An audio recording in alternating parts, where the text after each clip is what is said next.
Je suis Linor Rachel Modou, journaliste de formation. Je suis aux États-Unis d'Amérique où je réside. Je suis aussi fondatrice de l'ONG Mildorf International, qui est une ONG qui milite pour l'éducation des enfants, le bien-être des populations vulnérables, notamment les enfants autistes et aussi le bien-être des seniors. Toute jeune, j'ai toujours voulu épouser un métier international. À l'âge adolescent, j'avais des membres de ma famille qui étaient à la télé, journalistes que j'admirais beaucoup. Donc je me suis dit, j'aimerais bien faire ce métier, mais le faire sur le plan international. Et c'est comme ça que j'ai décidé de faire du journalisme international. Je suis allée aux États-Unis. Et puis aujourd'hui, the rest is history. Vous avez une femme noire, africaine, francophone, qui arrive dans un pays comme les États-Unis pour apprendre le métier de journaliste. Il fallait déjà apprendre l'anglais. Et vous savez que les Américains, leur anglais, vraiment, ils chantent quoi. J'étais complètement confuse. Donc, ça n'a pas été facile, ok, déjà du point de vue pédagogique.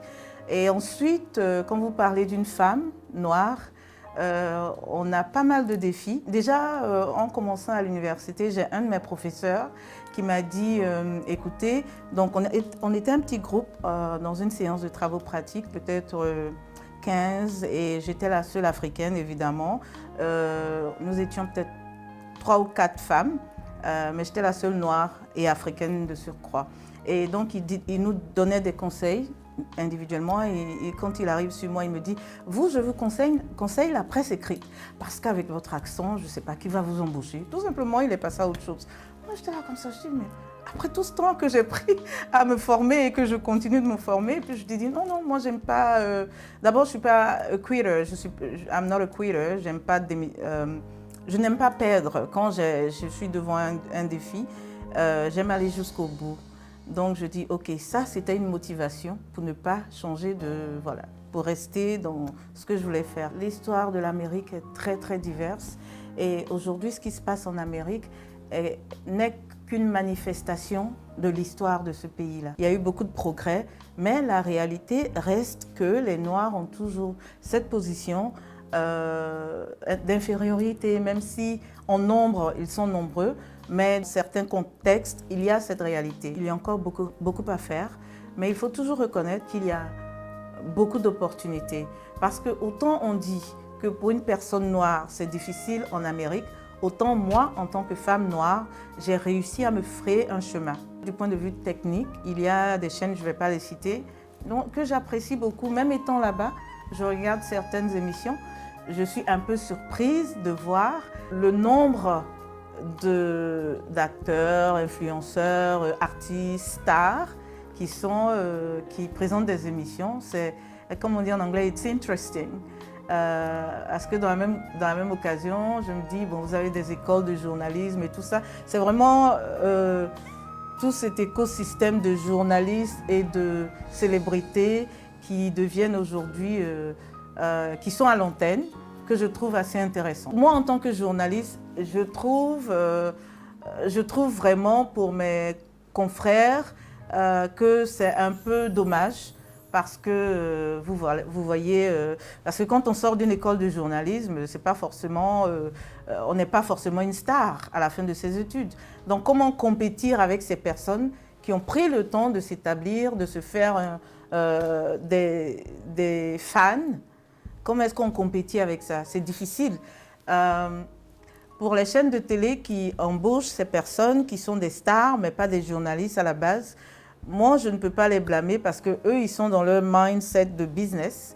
Ce n'est pas à moi de les juger, mais j'avoue que c'est un vrai problème pour les gens qui sortent des écoles de journalisme. La genèse de la création des diadèmes, ça repart à mon enfance parce que ça repart à l'éducation que j'ai reçue de mes parents.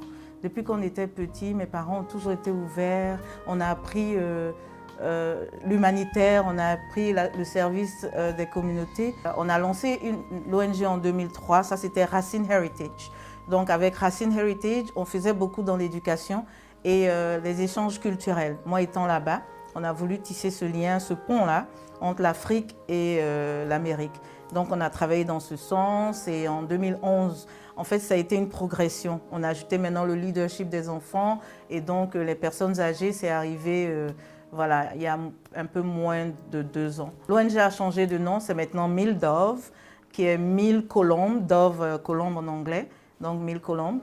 Et là, maintenant, nous avons ajouté les personnes âgées parce qu'on s'est rendu compte que c'était une population qui était vraiment un peu négligée.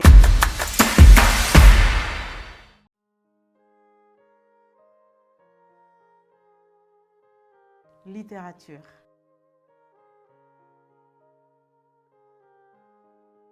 Bouleversement.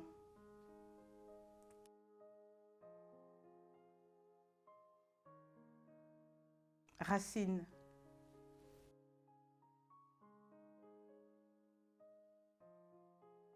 Amour.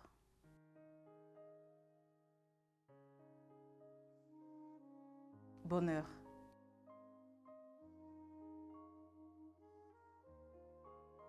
Intrigue.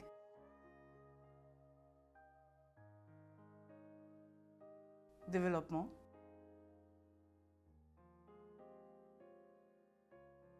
Repose en paix.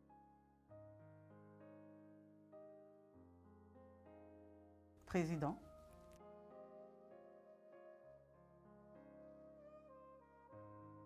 Inspiration.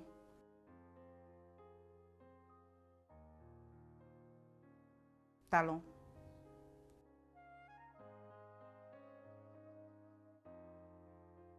Icône.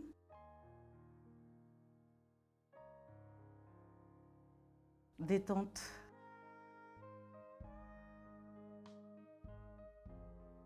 Maman.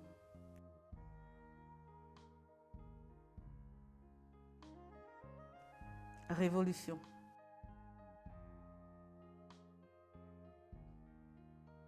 Révolution.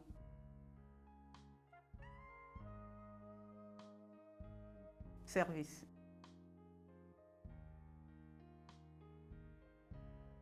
C'est compliqué.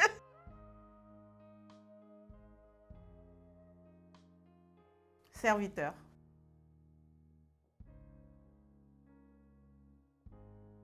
Serviteur.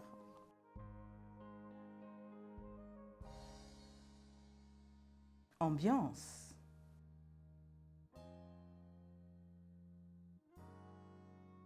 Icône.